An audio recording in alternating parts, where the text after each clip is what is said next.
Tá gravando. Eu vou apresentar a tela aqui pra vocês.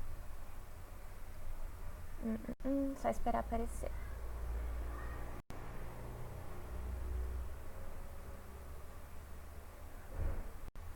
Apareceu? Acho que tá aparecendo agora. Aí, qual que é a ideia dessa revisão? Vai ser uma revisão ativa. O que eu fiz? Primeiro, eu atualizei todos os materiais no Drive do Ferradura, então tem lá todos os slides, todas as listas de exercício que a gente fez, tá bom? E baseado nesse percurso que a gente fez ao longo do ano... Opa! Meu PC tá lerdo, gente. A gente fez esse percurso ao longo do ano, né? Então a gente começou estudando estilística, onde a gente viu variedade linguística, elementos da comunicação, função da linguagem, figuras de linguagem. Depois a gente viu classes de palavras, né? Que foi onde a gente viu aquilo lá de substantivo, verbo, conjunção, preposição. No meio do caminho também a gente viu, além da coisa a gente estava vendo linguagem, né? A questão da denotação e da conotação, né? Do sentido figurado ou do sentido não figurado. E no final do ano, a gente viu sintaxe, onde a gente viu tipos de sujeito, tipos de predicado. E a gente finalizou vendo dicas de gramática aplicada à redação, onde a gente viu pontuação, né? A gente viu como usar vírgula, a gente viu outros casos de gramática especiais também, como o uso dos porquês, né? Esse foi o nosso processo ao longo do ano. E bastante exercício e aquelas revisões circulares que a gente fez. O que eu planejei pra vocês esse ano, que é o que eu vou mostrar pra vocês agora? Eu fiz um roteiro. Cadê o meu roteiro? Aqui. Então... Ai, carrega, meu filho. Aí vocês me falam o que vocês acharam. Qual é a ideia desse roteiro? Pegar tudo isso aqui que a gente viu ao longo do ano. Então, por exemplo, começando com estilística, a gente viu... Não some aqui. Variedade linguística, elemento da comunicação, função da linguagem e figura de linguagem. Então, eu peguei tudo que a gente viu aqui, enxuguei, peguei o essencial, o fundamental, o que vocês não podem esquecer desses temas, dessas matérias, e juntei em um documento só. Que é esse documento aqui que não tá carregando por nada nesse mundo. Vamos, meu amor. Eu salvei um PDF dele aqui, eu acho que o PDF vai abrir mais fácil. Aqui, só por Deus.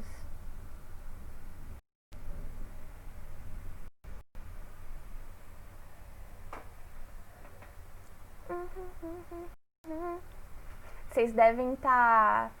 Esse momento de fazer revisão, né? É um momento que todas as matérias estão fazendo revisão, né? Então eu achei que seria bastante útil que vocês tivessem em um documento só todos os conceitos mais importantes da matéria. Então nesse primeiro documento aqui, galera, eu reuni os conceitos mais importantes da primeira parte de gramática que a gente viu, do primeiro módulo de gramática que a gente viu, que é a estilística. Então aqui, começa por elementos da comunicação. Então, aquele esqueminha que a gente viu sobre o que são os elementos da comunicação, né? Aqui uma explicação detalhadazinha do que é cada um, para vocês não esquecerem, não confundirem. Já linkando com funções da linguagem, né? Que tem tudo a ver com os elementos da comunicação. Aí aqui a listagem, né? Das funções da linguagem e onde estão as ênfases, porque esse é o pulo do gato dessa matéria. Entender que no ato comunicacional nós podemos ter várias funções da linguagem, né? O ponto é você ver qual função da linguagem é predominante, né? E para ver qual função da linguagem é predominante, você tem que saber onde está a ênfase naquele ato comunicacional. E aí aqui o resuminho dessa parte. E aí já pulando para o próximo tema, que é a variedade linguística, né? A gente viu que tem alguns tipos de variedade linguística que a gente trabalha na língua portuguesa, a importância da gente estudar isso para a gente não cometer preconceito linguístico, né? Aqui algumas coisas que eu registrei para vocês não se esquecerem, que é importante. E figuras de linguagem, que é o último tema desse primeiro módulo, que foi o primeiro módulo do ano, né? Aí eu fiz uma tabelinha que eu acho que vai ficar mais fácil de vocês conseguirem ver todas de maneira organizada. Então aqui as 10 mais importantes, né? Comparação, metáfora, metonímia, antítese, paradoxo, personificação, hipérbole, eufemismo, ironia, onomatopeia. E as outras 11, que também são importantes, mas não são tão comuns de aparecer assim, mas que aparecem, então por isso é importante estudar. Qual que é a ideia desse roteiro? Por enquanto, Eu vou disponibilizar para vocês só o de estilística, porque foi só o que eu fiz até agora. Vou fazer os outros, aí eu vou mandando para vocês. Que é a intenção de resumir, né? A gente tem o quê? 4 páginas? 3 páginas. Então, em 3 páginas, eu tentei resumir para vocês o que a gente demorou, assim, meses para estudar, né? Porque foi um módulo bastante demorado, porque é um módulo bastante importante. Mas, o que eu disse, né? É uma revisão ativa. Isso aqui, galera, é o esqueleto. O que eu quero de vocês? Eu vou mandar esse documento para vocês. E aí, o que fica de sugestão? Que vocês baixem esse documento no computador, no celular de vocês e editem ele. Aí, ou vocês imprimem para riscar o papel, ou vocês editem no computador, no celular, adicionando informações com o que vocês lembram da matéria. Então, aqui, por exemplo, nas funções. Eu lembro que, por exemplo, a função referencial, exatamente por ela usar a linguagem denotativa e ter ênfase no contexto, ela ocorre muito frequentemente em texto jornalístico e em texto científico. Então, você pode colocar aqui, puxar uma setinha, parece mais em texto científico. Mesma coisa com a linguagem conativa ou apelativa. Aparece muito em texto publicitário, por exemplo, propaganda. Então, vocês vão fazendo essas anotações com as coisas que vocês lembram da matéria para complementar esse esqueleto que está aqui, tá bom? A mesma coisa com o restante. Então, aqui eu coloquei o tópico, né, das variedades, aí vocês podem colocar exemplos de variedade regional, exemplos de variedade histórica, tá bom? Fazer observações, coisas que vocês julgam importantes dessa matéria para lembrar. E aqui eu fiz em formato de tabela para vocês terem espaço para escrever, né? Então, eu quero que vocês puxem da memória e, se vocês não lembrarem, pode consultar o material da aula, tá tudo no Drive atualizadinho já, tá bom? Então, coloquem aqui, o que é metáfora? Metáfora é blá, blá, blá, blá, blá. E aí vocês ou podem pegar o exemplo do slide, ou podem pensar num exemplo e escreva aqui, tá bom? Para ficar personalizado, baseado nas memórias de vocês, no aprendizado de vocês. Então, esse momento, na minha opinião, essas últimas semanas, é um momento crucial para você reunir tudo o que você aprendeu ao longo do ano passado e deixar fresco na memória. Como que a gente reúne e deixa fresco na memória? Fazendo resumo, fazendo mapa mental. Só que são muitas matérias. Então, ficaria extremamente cansativo para vocês fazerem resumos e mapas mentais de todas as matérias. Então, eu quis dar uma mãozinha aqui para minha matéria. Fiz esse resuminho de esqueleto. Sai daqui. Esse resuminho de esqueleto para vocês irem se basear neles para fazer o resumo de vocês, ok? Então, ele sozinho já ajuda, mas não fica completo. A ideia é vocês completarem com o aprendizado de vocês. E esse ato de completar vai ajudar vocês a refrescarem a matéria na cabeça, tá? E aí, se vocês conseguirem imprimir, vocês podem levar não sei se vocês são dessas, eu levava vários resuminhos pro dia da prova e ficava olhando lá enquanto eu estava esperando o portão abrir. Vocês podem imprimir, se vocês quiserem e puderem, levar no dia da prova para ficar dando uma olhada, passando o olho. Ou nos dias antes, todo dia antes de dormir, você passa o olho nesse resuminho, que vai ajudar com certeza a assimilar tudo que ainda falta para assimilar. Deixa eu olhar para vocês. Foi isso que eu planejei pra gente nessa reta final. O que vocês acharam disso? Ai, que fofa, Milena, muito obrigada. Que bom, gente. Fico muito feliz porque eu fiquei tagarelando o ano inteiro, né? Façam resumos, façam mapa mental, não sei o que. Só que eu sei que não é tão simples, né? Porque a gente já fica muito cansado, tem muita coisa. E a ideia foi ajudar vocês, pegar na mãozinha assim, fazer um esqueletozinho pra ajudar. Por enquanto eu só fiz dessa primeira parte aqui, porque eu tive essa ideia de fazer um documento com resumo hoje, que a gente teve uma reunião do cursinho e o João comentou que ele estava fazendo isso. Aí eu falei, nossa, pode crer, muito bom, vou fazer também. E aí no meio do caminho veio essa ideia de fazer um resumo para vocês completarem. E aí eu queria ter esse feedback, vão saber que vocês gostaram. Mas como eu só tive essa ideia hoje, eu comecei a fazer hoje. E aí eu não consegui fazer os outros, mas ao longo da semana eu vou enviando para vocês. Eu vou fazer também o de morfologia que vai ficar grandinho também, porque apesar de ser um tema só, tem bastante coisa, né? Tem a questão dos verbos, que tem tempo verbal, modo verbal, as conjunções que são muito importantes.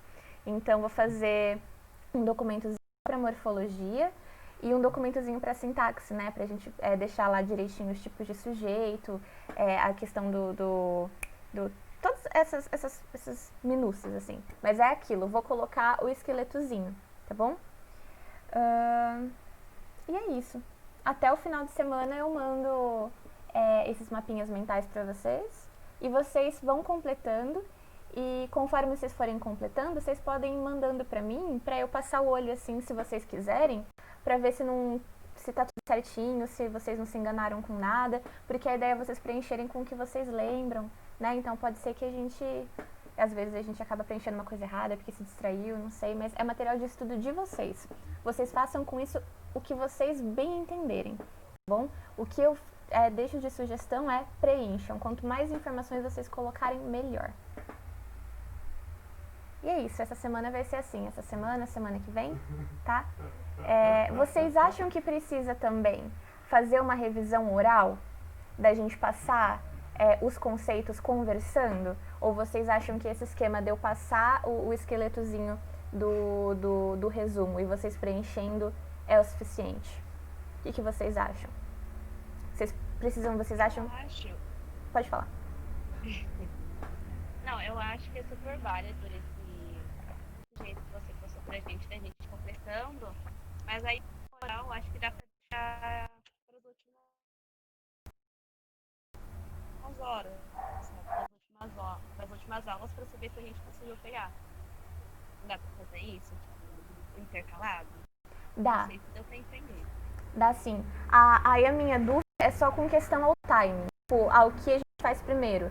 Então, a gente faz primeiro a exposição oral do tema e depois eu mando o esqueletozinho pra vocês. Ou eu mando o esqueletozinho pra vocês preenchem e depois a gente faz a exposição oral do tema pra vocês verem o que ficou faltando. O que vocês acham melhor pro aprendizado de vocês? Ou é indiferente?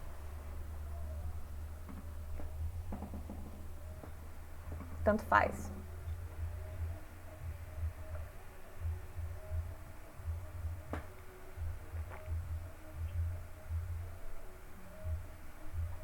Se bem que a gente tem 2 semanas. Pera, eu tô vendo que nem faz muito sentido o que eu perguntei agora.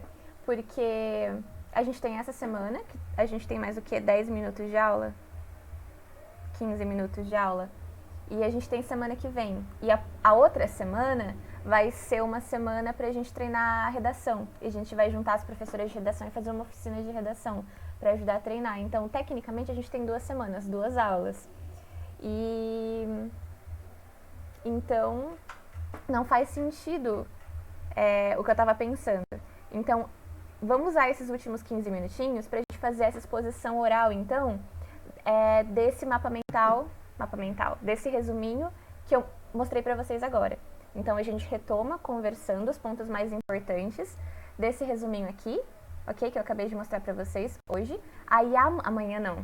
Semana que vem, eu já vou ter mandado para vocês os resuminhos de morfologia e de sintaxe. E aí, ao longo da semana, vocês podem ir preenchendo. E na semana que vem, na nossa aulinha de semana que vem, então, cadê vocês? Aqui.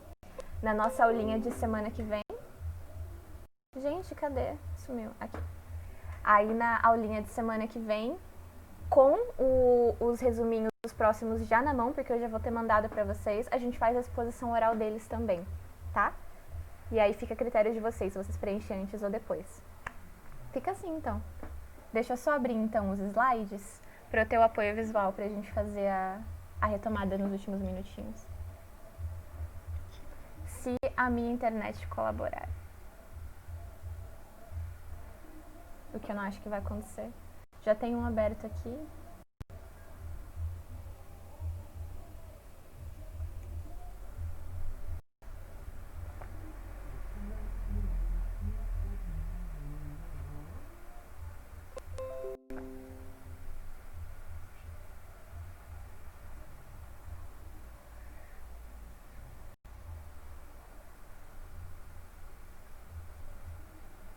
Aqui de variedade linguística.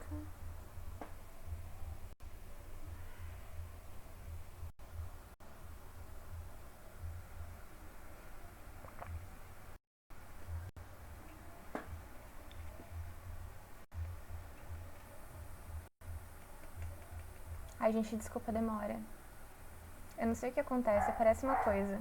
Bem à noite, a gente se encontra, a internet resolve ficar o pior que ela ficou o dia inteiro.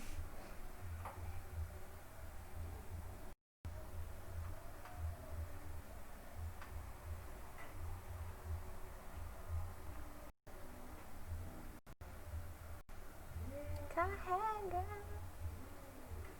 Bom, não sei se vai conseguir carregar direitinho. Vamos usar o nosso suporte visual aqui, então, que também aparentemente parou de carregar. Aí foi, veio. Ah, tá aqui. E aí a gente vai conversando enquanto ele carrega, porque aparentemente eu não sei o que tá acontecendo. Tá demorando tanto.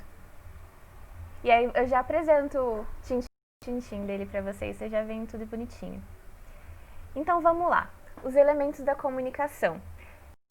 Lembrando, né, a gente começou o ano falando sobre comunicação, sobre linguagem e comunicação, porque tudo que a gente foi ver depois em língua portuguesa, a gente estava lidando com linguagem e comunicação. Então fez sentido que essa matéria... Cadê? Sumiu. Cadê? O meu desenho. Enfim, fez sentido que a gente visse essa matéria primeiro, né? Porque tudo que a gente ia ver depois, isso era meio que pré-requisito. Então, em toda linguagem, está ocorrendo uma comunicação ali. Então, a gente tem um ato comunicacional. Em todo ato comunicacional, a gente tem pelo menos esse esqueminha aqui, né? Então, sempre tem algo que está sendo dito, que é a mensagem, alguém que está dizendo a mensagem, que é o emissor, e o emissor está emitindo a mensagem para alguém, que é o receptor, né? Em um contexto, em uma situação, né?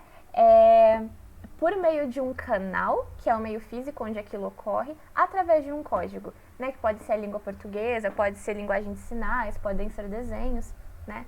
Aí aqui para vocês uma explicaçãozinha bem curta do que é cada coisa, né? Eu já fui falando enquanto eu ia mostrando aqui, mas só para ficar claro. Emissor é quem emite a mensagem, receptor é quem recebe. Mensagem é o conjunto de informações que estão sendo transmitidas. O código é a combinação de signos, galera, usado na transmissão da mensagem. Lembrando que signo, o código, ele pode estar em linguagem verbal, né, palavras faladas ou escritas, e o código pode estar em linguagem não verbal também, né? Pode ser um desenho, pode ser uma pintura, ok? Então, quando pensa em código, cuidado para não pensar só em linguagem verbal. Código é linguagem não verbal também, tá bom? E essa comunicação está ocorrendo a partir de um canal, que é o meio físico por onde a mensagem é transmitida, ok? Aqui, por exemplo, vamos pensar num caso de você encontra um amigo na rua, né? O canal é a voz, é o meio físico, né? O ar, por onde está ocorrendo aquela comunicação. Então, é a voz através do ar, né? Por ondas sonoras. Se você está mandando uma mensagem de texto para sua mãe, por exemplo, falando que precisa comprar café, o código vai ser aquela rede social que vocês estão usando para se comunicar. O código não, desculpa, o canal. Vai ser aquela rede social que vocês estão usando para se comunicar, tá bom? Então, quando vocês pensam em canal, pensem em meio físico por onde a mensagem é transmitida, tá bom? O contexto também pode ser chamado de referente, é a situação na qual aquela mensagem acontece e na qual aquela mensagem se refere, tá bom? Super tranquilo até aqui. Deu pra lembrar? Qualquer dúvida, vocês me falam a qualquer momento, viu? E aí eu preciso que vocês falem no microfone porque eu não consigo ouvir às vezes as mensagenzinhas, as notificações da mensagenzinha. E aí, quando a gente está pensando no ato comunicacional, né, nesses elementos da comunicação e naquilo que está sendo dito, a gente automaticamente pensa em função da linguagem. Por quê? Porque toda comunicação, galera, tem um objetivo predominante. Pode ser a mera transmissão da informação, pode ser apenas estabelecer a comunicação, pode ser expressar uma emoção, etc. Ok? E esse objetivo